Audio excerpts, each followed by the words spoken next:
Hello everyone, welcome back to my channel. It's your girl Mirabelle. If you're new to this channel, thank you for clicking on this video, and if you're a returning subscriber, thank you for coming back. Well guys, in today's video I'll be talking on the 5 things that I've learned in my 20s. Recently it was my birthday and my friend asked me that what are the things you have learned in your 20s. Well, I'm still in my 20s. I don't know why she brought up that question, and I thought about it and I decided to write down 5 things, and believe me, there are more than 5 things I've learned, but for the sake of this video I'll be sharing just 5 of them. Let's just get right into the video. The first thing I've learned in my 20s is that people come and go. Our 20s are those years where we form our friendships. Some last longer than we expect, some last forever, and some are just for a brief moment. But what we have to understand also is that some friendships are for a season. There's a friendship for a season and there's a friendship for a lifetime. And you should not expect that someone who is made for just a season, probably to see you through a season, will stay a lifetime. There are some friends that God will send into our lives in a particular moment where we feel like we cannot move on, we can't continue, we can't understand what is happening, and then this person just drops into your life and you feel like, oh, I really relate to this person understands me, and you want to keep that person even long after the purpose of that person is served. But it's not possible because that person was just sent in for that moment to help you navigate that moment, to help you navigate that period of time in your life. While there are friends that we meet and they stay the test of time, they stay long term. We find them from when we met them to when we start making our families, even furthermore into our lives as we move on. So those friends are the friends forever. So basically we should understand in our 20s that not all friends will stay, and you shouldn't force them to stay. The fact that they are not staying in your life does not make them bad people, and doesn't mean that you have done something wrong. No, it just means that you have to let them go. Understand when you have to let them go. Understand those that have to leave. Understand those that are going to stay, and don't be the one that will try to facilitate your long-term friend staying, because a friend can be long-term and forever, but your character or your behavior will make them leave, and then you'll be like, oh, maybe it was just a short-term friend. So we should also be careful of the fact that some of our behaviors could also make a long-term friend become a short-term friend. But that does not mean that a friend that is meant to live your life is a long-term friend. So you have to just be able to discern the one that you're supposed to keep, the one that's just for a season, the one that was sent in for a purpose. We just have to know how to discern and understand such people when they come into our lives. My next point would be, do not let the pressure of social media or what you see around you get to you. The pressure is getting worse. No, actually guys, jokes aside, the pressure is getting worse. And it's, if you're someone that is not guarded, if you're someone that you don't filter the things you see, or if you see things and you don't know how to filter them, how they get to you, how they affect your life, you're going to really be pressured. It's a lot of things we see, and it's not just online anymore, it's around you. You're going on the street and you're seeing things, you're going out and you're seeing things, you're going outside and you're seeing things. Even you that you do your way outside, when you get outside you see that there's another way outside that is more than your way outside, and you'll be like, ah, God, am I a mango tree? Am I just standing here like this and it is not happening for me? How am I not doing it well? What am I doing wrong? It's a lot, and if you let it get to you, it's going to actually tell on you. It's going to be demoralizing. It's a lot of things. It's the lifestyle online right now, it's the soft life, it's the romanticizing your life. While some people, it's part of their lifestyle, some people are doing it because they are seeing it. It's not as if they have that life, it's not like they have those things they are sharing. Some people are just influencers showing you how to use those things, but you will not understand that they don't even own some of these things. You get pressured like, God, when will I have this? When will I use this?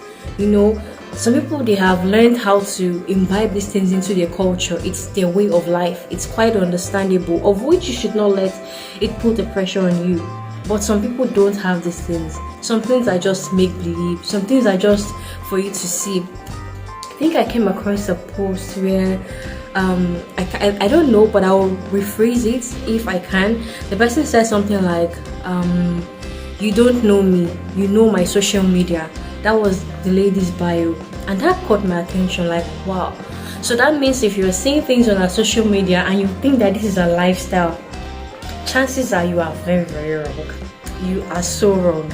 Like, so let's just swallow the things we see with caution. Whatever you're seeing, whatever you're watching, whatever you come across, let it be that you are taking it in bit by bit. Don't believe everything you see, and don't let it get to you. Don't make it feel like you're not doing enough, not up to standard. A basic person, just be you and live with what you have, live within your means. Don't let what you see make you feel like doing the wrong things to get those things, to acquire those things. There are a lot of wrong things outside right now that you could do to make you feel like, oh yes, I want to make it fast, I want to make it big, but you only be doing yourself a disservice. That's just the truth. So don't let any pressure get to you. Let nobody pressure you. Let nobody pressure you. My ladies, let no one pressure you. It's not worth it, honestly. You're doing well, you're enough, you're beautiful, you're great, you have enough as you need right now. Some of those things you don't even need them. Of course you're seeing it creates this illusion in you that you need it, but you don't need it. That lifestyle, you don't need it right now. You're doing perfectly well, you're doing amazingly well. Best believe, even the person that you are coveting their lifestyle, you're even doing better than them if you go and search. So just be content in the life that God has given to you right now and be grateful. Third point would be, you cannot do life without Jesus. Don't let anyone sell you that lie. Don't let anyone convince you otherwise. It's easy to fall off when you're busy with life, where you're chasing after what you eat, where you're chasing after your passion. Sometimes you even feel like you're chasing after purpose, but at the end of the day you see that you're just doing you. But let's try, no matter how much we stray, let's try to remind ourselves that we can't do life without Jesus. Even if you're someone right now that you feel like, yeah, I'm doing well, I'm making it in my business, my life is good, I'm healthy, wow, good for you. And you're saying, yes, I'm not serving God with all this, and I'm making it in life. You get to a point where you get to a point where you stumble, and it's only God that could bring you out of it. So never let anyone tell you that they can do life without Jesus. And one thing I love is the generation right now who are loud about their relationship with God. They are serving God and they are loud about it, preaching the gospel, sharing their lifestyle. I really, really love it, and I'm really hopeful that it reaches out to people that feel like, oh, they can do life without Jesus, or they can't serve Jesus and be trendy, or they can't serve Jesus and look good. No. Don't feel like because you feel like Christianity is boring, you cut out Jesus from your life, or for one reason or the other you cut Jesus out of your life. It's not possible. It's never been possible, and it will never be possible for you to do life without Jesus. I feel like I'm preaching right now. So I'm just going to read out something I wrote while I was scripting this to film. So I wrote here that those little nudges you sense in your spirit, do not ignore them. They are God's whispered directives to you. Sometimes we hear voices in our head and we'll be like, oh, my mind said to me, my mind said this, my mind said that. No, it's not your mind, it's God giving you directives on how to run your life, on how to go about things that you want to do. So it's up to you to discern that, is this God I'm hearing? So never you feel like, oh, I'm doing life by myself, or I'm okay alone just doing life. No, you can't do life without God. You can't live without God. You can't. Even when you feel like you're not serving Him, His mercy is so gracious unto us that He is still keeping us, even in our unfaithfulness. I really feel like I'm preaching, so I'm just going to cut this short and say, you can't do life without Jesus. Yes. My next point would be, save as much as you can. Yes, guys, you need to save up. You need to save up. Most of the things we are spending on in our 20s, we actually do not need these things, if I'm being honest. Yes, we see it as luxury, we see it as basic things we need, but when you search deep within yourself, and you're able to categorize the things you feel like you need, you're able to categorize them between your needs and your wants. You see that some things you just want them because you want to have them. You see that it's not a necessity, it's not a need that is very urgent for your life to move on.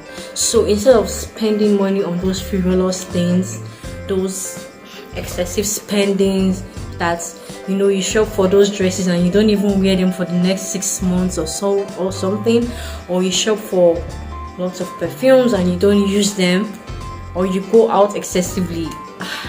you need to cut out on those spendings. You need to cut down on those spendings rather. When you cut down on the spendings, you will see that all the things you felt like you needed, they were not useful, and you see yourself saving a great deal. And now, don't get me wrong, I'm not saying that going out is wrong. I'm not saying that buying clothes is wrong, or getting perfumes and all, splurging on the things you want are not needed. No, it's needed, but learn to curtail it. Learn to curtail your spendings, your expenses. If possible for you, your 20s is when you need to start budgeting. It's when you need to start budgeting on, this is what I'm going to spend on food, this is what I'm going to spend on outing for this month, this is for my data, this is for my lights, this is on my rent. That's if you're staying alone. You have to budget for these things, and you might feel like, I'm not married yet, I've not started a family yet, so why will I need to budget? Why will I need to plan? Why will I need to You'll be grateful for yourself when you start doing it from your 20s, because thinking that you could start when you start your family is going to be rather difficult for you, because then you're more than one person.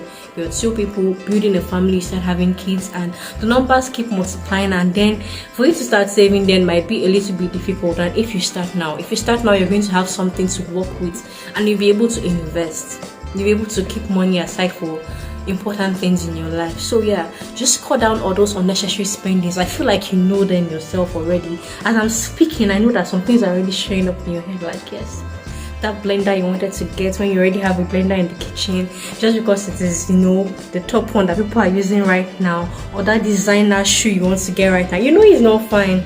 Because everyone is using it, you want to get it as well. As I'm speaking, I know that those pictures are going through your head, and you're seeing those things that you actually don't need. Those things, just cut them off and save the money. You will thank me later. My last point for this video will be good moral standards are not overrated. Now for this, I could actually divide it into two parts and say good morals and having standards are not overrated. We are in a time where everyone wants to do them. Everyone wants to do what makes them happy. Everyone wants to have their own opinion. It's my life, so let me live it the way I want. And if you're not careful, you will easily fall prey to things that you are not used to, or things which on a normal day you won't do. You will find yourself doing them if you are not careful, believe me. And I feel like this is a time for us to be guarded. Like, we should guard our minds, our thoughts, our spirit by the things we watch, the things we see, the things we give our attention to, the programs you attend, because it's you opening up your spirit to different things at this moment. So I feel like your 20s, which are those years where you get to explore, are also those years where you get to, or you need to be guarded more, so as for you not to fall into what you're not supposed to fall into. And also it's a year where, due to youthful exuberance, you get to drop your standards, of which on a normal day you won't do that for anybody. Nobody will make you drop your standards, but your 20s are those years where you could easily drop your standards due to peer pressure, due to, as I said, youthful exuberance, due to what you're seeing, what is common around you. It's so easy. So I'm just going to say, no matter what you do, try your best to hold on to the things that you believe in. Hold on to the things you believe in. If it's your morals, hold on tight to it. Don't let anyone tell you that you're too uptight, or being high on your morals is too far-fetched, or it makes you boring, it makes you too dull, or people cannot flow with you because you place your moral standards above anything. Don't let people sell you the lie of you can't move with us because you are this way. No, hold on to what you believe in. Hold on to it and let people see that, yes, this is what I believe in and I'm not changing. And let no one make you change. Let no one make you lose who you are or sight of who you are because of what is happening around you. For nobody, for no reason should you drop your morals or lower your standards, especially your standards. Never let anyone make you lower your standards because you want to fit into a particular group or into a particular set of people. You drop your standards. Do not let anyone make you feel less of yourself. By all means, live. By all means, love. By all means, have fun. Go out. Do the things you love and are passionate about. But don't let anyone make you lose your morals or drop your standards for anyone or for any reason. So guys, we've come to the end of today's video. I hope you learned something. I hope you had fun watching this video as I had recording it. Well guys, till my next video, it will be bye for now. If you're here to subscribe, please don't forget to subscribe before leaving, and don't forget to like, don't forget to comment, and don't forget to share this video to your loved ones. Thank you guys for watching. Bye.